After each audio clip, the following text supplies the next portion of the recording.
Someone in your life, right now, is studying you, not as a person, not as a soul, but as a resource. They are in your inner circle. They sit across from you at dinner. They share your secrets. And while you believe you are building a connection, they are building a calculus. My name is Michael. I don't look for monsters in fairy tales. I look for them in the mirror of high society. Welcome to the Dark Triad. This is not a diagnosis from a textbook. This is an operating system, a neural firmware that allows certain individuals to move through the social world without friction, without guilt, and almost always without consequences. Statistically, the predators are closer than you think. In the upper echelons of power, the numbers spike. These are not the villains from the movies. They don't look dangerous. They look convincing. They look perfect. The dark code is the silent language they speak. A set of rules for a game you didn't even know you were playing.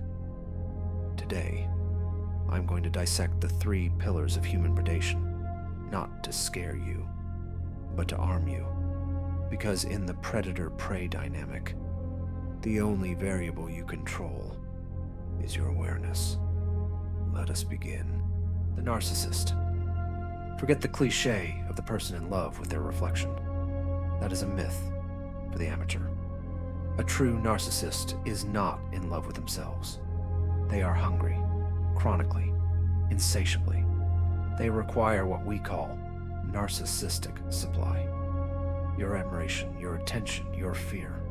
It doesn't matter which, as long as it is intense. To them, you are not a human being. You are a fuel source. When you react, you are useful. When you stop, you cease to exist in their reality. Remember the 3 markers. First, grandiosity without a foundation. They speak of themselves in scales that do not match reality, but they do it with such conviction that you begin to doubt your own perception. This is the gaslighting of identity. It is not an accident. It is a tool. Second, the absence of a turn. In a conversation with a narcissist, there is no space for you. Your stories are merely springboards for their stories. Better, larger, more dramatic. You are an audience, not a participant. Third, the reaction to criticism. This is where the dark code is most visible. A healthy mind processes feedback.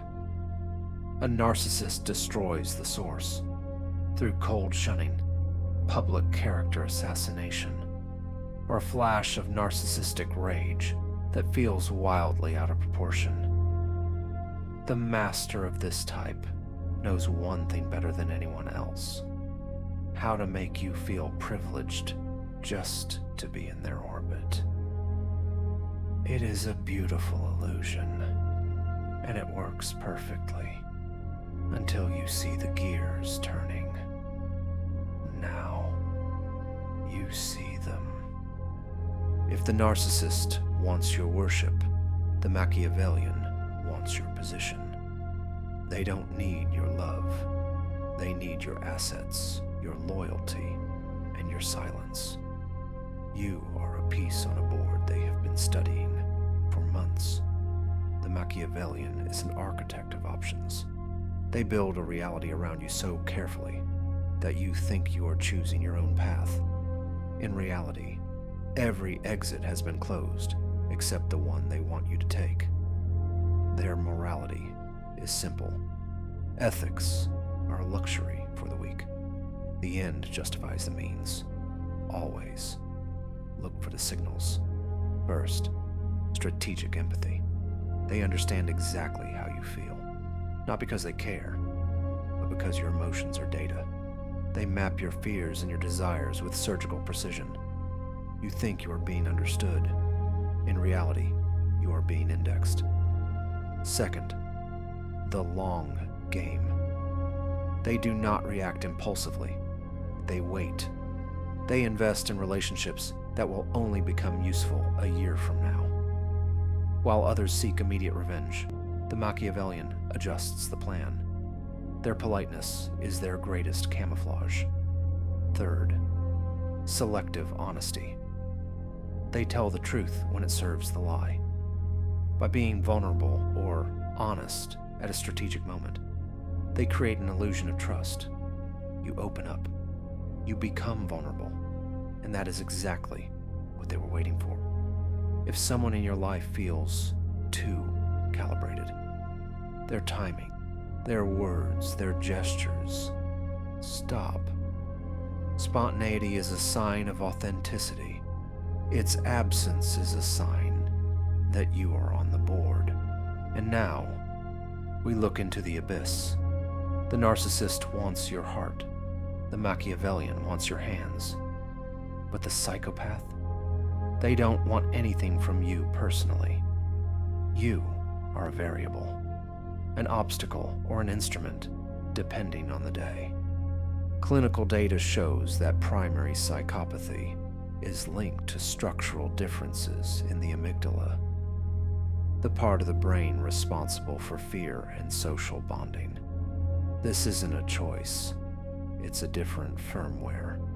They don't suppress emotions, they don't generate them, but they have learned to imitate them perfectly. This is the ultimate trap. You see an emotion and you think you see a human. You are seeing a simulation. There are 3 markers that cannot be faked. First, the glitch in reaction. A psychopath reacts to emotional events with a delay or at the wrong scale. Someone receives devastating news. The room freezes, and the psychopath asks, "What's for lunch?" It's not coldness for effect. It's the absence of automatic emotional synchronization. Second, no accumulated consequences. They do not learn from social mistakes. Shame, guilt, and the fear of rejection don't exist in their biology. They commit the same violation again and again, genuinely confused as to why you find it problematic. Third, the technical view of rules. To them, rules are not moral principles. They are technical barriers to be bypassed, like a locked door or a slow internet connection. In the predator-prey dynamic, the psychopath is the most efficient hunter, not because they are cruel, but because they are consistent. No emotions to cloud the strategy, no hesitation to slow the strike. The only thing that stops them is when the prey becomes unpredictable. The narcissist feeds on your reaction. The Machiavellian uses your trust as a map.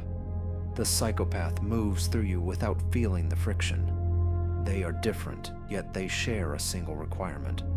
They rely on your blindness. Awareness is not paranoia. Awareness is calibration. You don't start seeing monsters everywhere. You start seeing patterns, and when you see the pattern, you exit the victim dynamic. Not because you became stronger physically, but because you became unpredictable. One question before you leave. As you watch this, did a specific name come to mind? Remember that name. The dark code is only beginning to unfold. If you are here, you already know that common knowledge is not enough. Subscribe. The next episode is about the selection process, how they choose their targets. It is never an accident. It is a criteria. My name is Michael, and I am always watching from the shadows.